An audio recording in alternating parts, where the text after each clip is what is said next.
और इसने ये इतने छोटे कपड़े क्यों पहन रखे हैं? माँ, ये नाटक वाली नहीं आपकी बहू है। मैंने इससे शादी कर ली है। विभा, माँ के पैर छुओ। कम ऑन साहिल, मैं किसी के पैर नहीं छू सकती। विभा, ये हमारा कल्चर है, घर के बड़ों के पैर छूते हैं।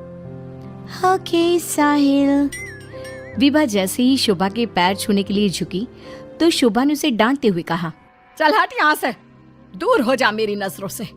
न जाने कहाँ से इसे उठा लाया है। तेरे लिए लड़कियों की कमी थी क्या, जो ऐसी लड़की को ले आया? हमारे घर के संस्कारों के बारे में तो सोच लेता, लोग क्या कहेंगे? माँ, आप भी कैसे पुराने जमाने की बात कर रही हो? आप कपड़ों और भाषा से किसी के संस्कारों को जज नहीं कर सकती। साहिल ने अपनी माँ को समझाने की बहुत कोशिश की, लेकिन वो कहाँ कुछ मानने वाली थी। शोभा अपनी बहू के कपड़ों और स्टाइल की वजह से हमेशा उसके कैरेक्टर पर टिप्पणी करती रहती। एक दिन विभा अपनी सास के लिए चाय बनाकर लाई। गुड मॉर्निंग मॉम, ये आपकी टी। ऐ छोरी, तुझ में संस्कार नाम की चीज है या नहीं? गुड मॉर्निंग ना बोला कर मुझे। हमारे यहाँ बहुएं पैर छूती है और तूने ये कैसे कपड़े पहने?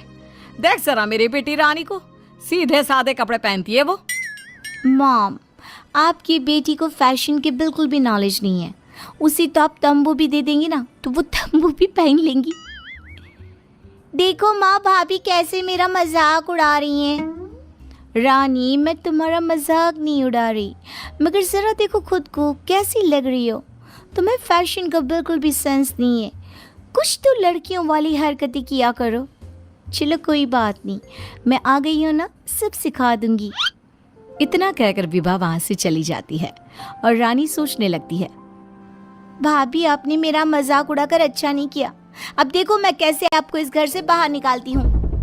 अब रानी हर समय अपनी भाभी की कमियां ढूंढने में लगी रहती। रानी की माँ तो विभा से नफरत करती ही थी, लेकिन घर से निकालने के लिए जरूरी था कि साहिल भी विभा से नफरत करे। एक दिन घर में पूजा हो रही थी। घर के सभी सदस्य पूजा में शामिल हुए, लेकिन विभा नहीं हुई। जब पूजा खत्म हुई तो रानी ने कहा, भैया, माना कि भाभी फैशनेबल हैं, लेकिन इसका मतलब ये तो नहीं कि वो भगवान में बिल्कुल आस्था ना रखे। उन्हें पूजा में तो आना चाहिए था ना। हाँ बेटा, तूने अपनी मर्जी से शादी तो कर ली, अब अपनी मॉडल बहू को घर के तौर तरीके तो सिखा दे। अपनी बहन और माँ की बात सुनकर साहिल विभा के पास गया और उससे कहने लगा, विभा, आज घर में पूजा थी, तुम क्यों नहीं आई पूजा में? पता है लोग कितनी बातें बना रहे थे। माय डियर हस्बैंड, इतना गुस्सा क्यों हो रहे हो? जरूरी नहीं कि भगवान को खुश करने के लिए पूजा में शामिल होना पड़े। जब भगवान को दिल से याद कर लो ना तो बस उसी समय होगी उनकी पूजा। विभा, तुम शब्दों के जाल में मुझे मत फंसाओ। मैं जानता हूँ तुम इन सब चीजों को नहीं मानती, लेकिन तुम माँ की खुशी के लिए ही चली जाती। कम ऑन डार्लिंग, तुम तो छोटी सी बात को खींच रहे हो। मुझे पूजा में जाने से कोई प्रॉब्लम नहीं थी। मुझे किसी ने बताया ही नहीं पूजा के बारे में। अगर माया रानी बता देती तो मैं चली जाती।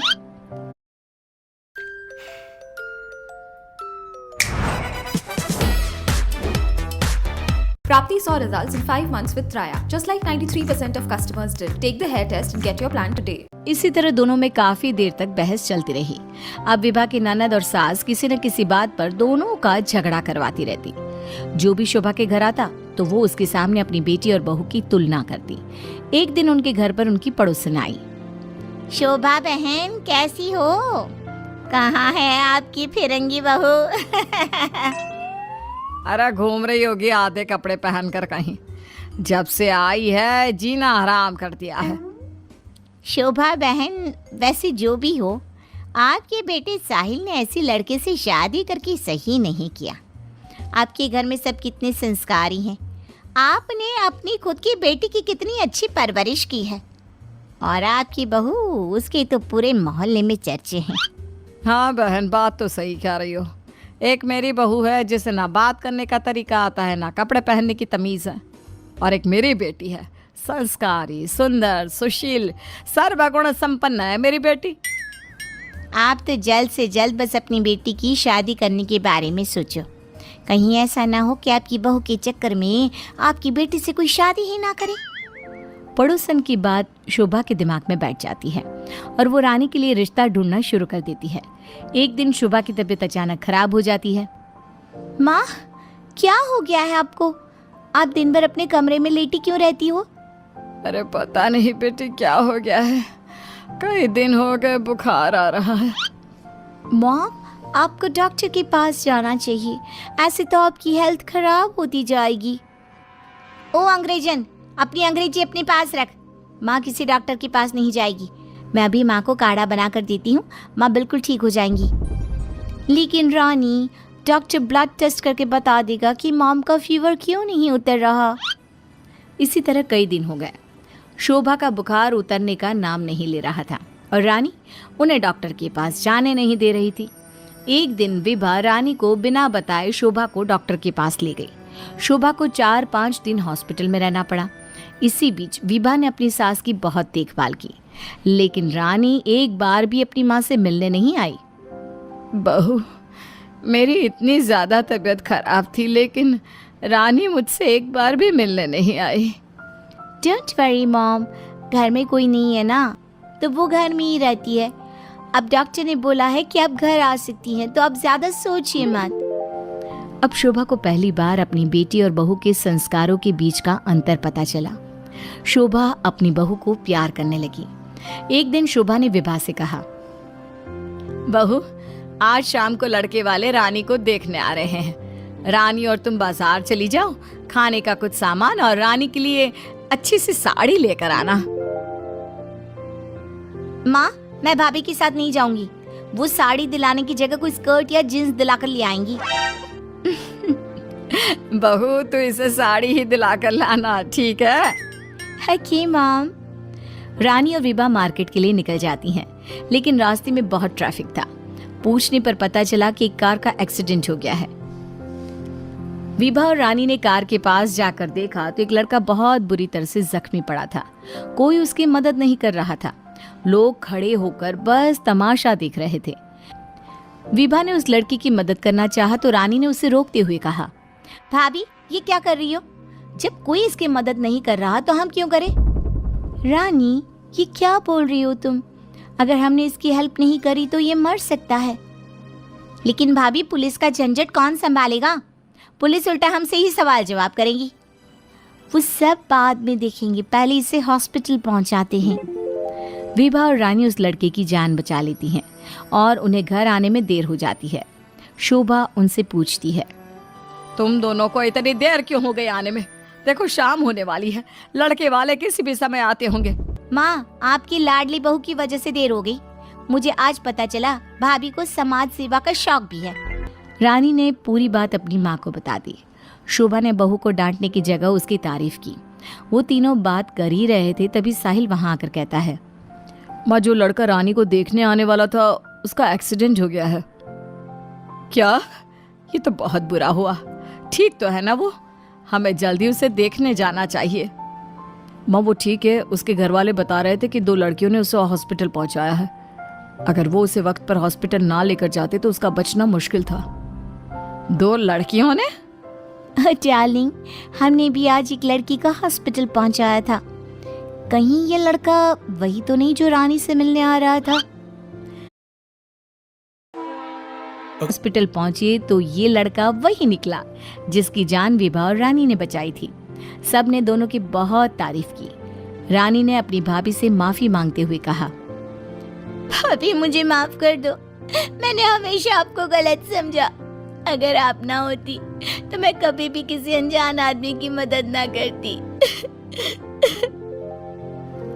डोंट क्राई डियर, हमें अच्छे काम करते रहने चाहिए। साहिल दोनों की बात सुनकर कहता है, देखा रानी, मैं कहता था ना, संस्कार चरित्र में दिखाई देते हैं, कपड़ों और भाषा में नहीं।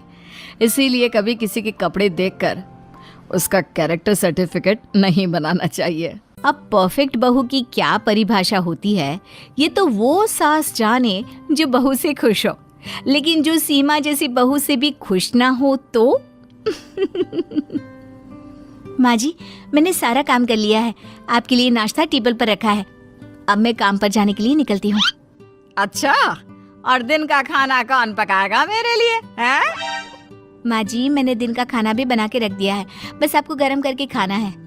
अच्छा माँ जी मैं चलती हूँ। हाँ हाँ क्यों नहीं, सारा दिन तो खुद के बारे में सोचती है। अरे कभी ननद का भी हाल चाल ले लिया कर, न जाने कैसी होगी मेरी बच्ची। भाभी के नाम पर तो तू कलंक है, कलंक। तो माँ जी इसमें मैं क्या कर सकती हूँ, ख्याल तो रखते हैं हम लोग दीदी का। यहाँ तू फ्रूट्स खाती है, बाहर घूमती है, अच्छे कपड़े पहनती है, और एक तरफ वो, अरे 2 वक्त की रोटी के लिए तरस जाती है मेरी बच्ची। तुझे बुरा नहीं लगता उसके लिए?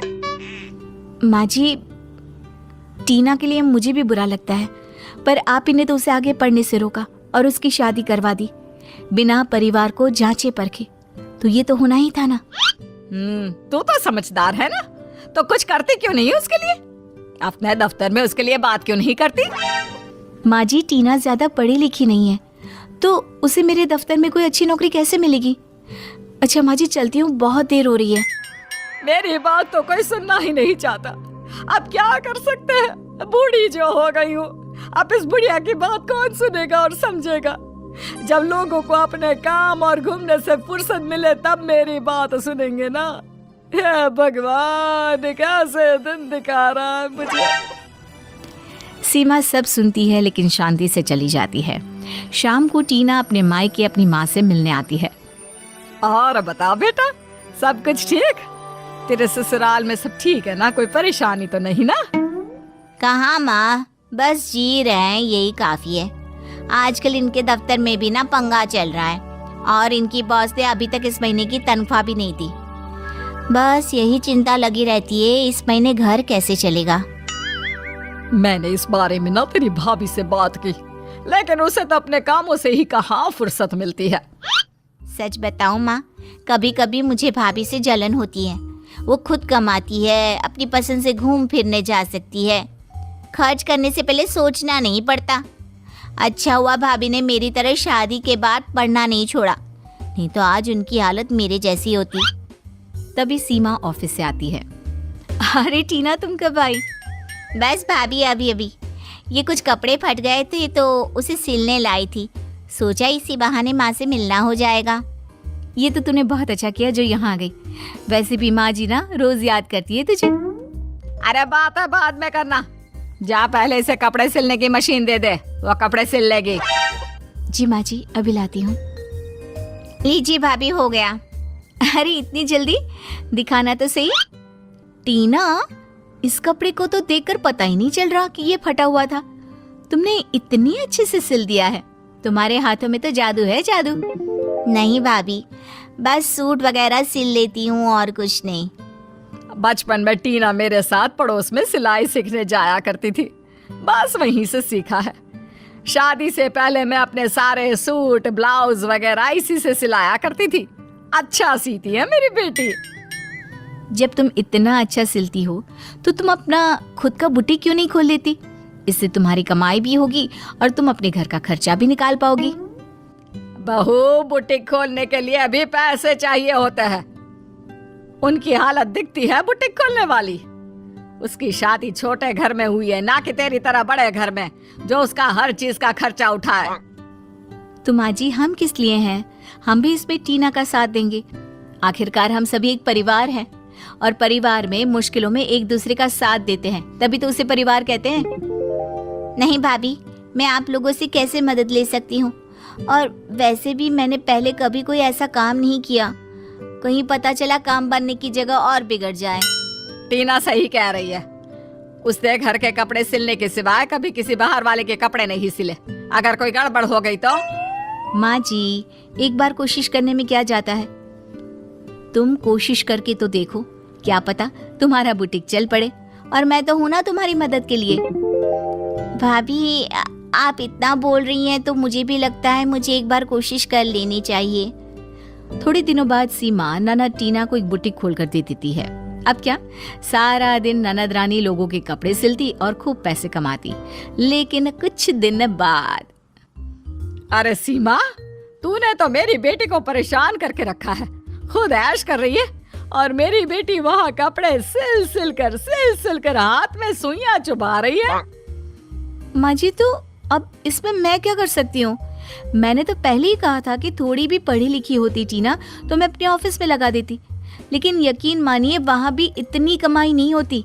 यहाँ तो अपना काम है, जितनी मेहनत उतना काम आगे बढ़ा सकते हैं। तभी पड़ोसन आ जाती है। कैसी हो टीना की माँ? जरा टीना से कहकर मेरा एक सूट सिलवा दो ना। अरे शादी से पहले तो खूब चाची ला दे, सिल देती हूँ करके ले जाया करती थी। हाँ, पर अब उन्होंने बुटीक खोल लिया है ना। आप माँ से दुकान का एड्रेस लेकर एक बार वहीं चले जाइए ना। अरे मैं ही कल ले चलूंगी तुझे, मैं भी मिलाऊंगी बेटी से।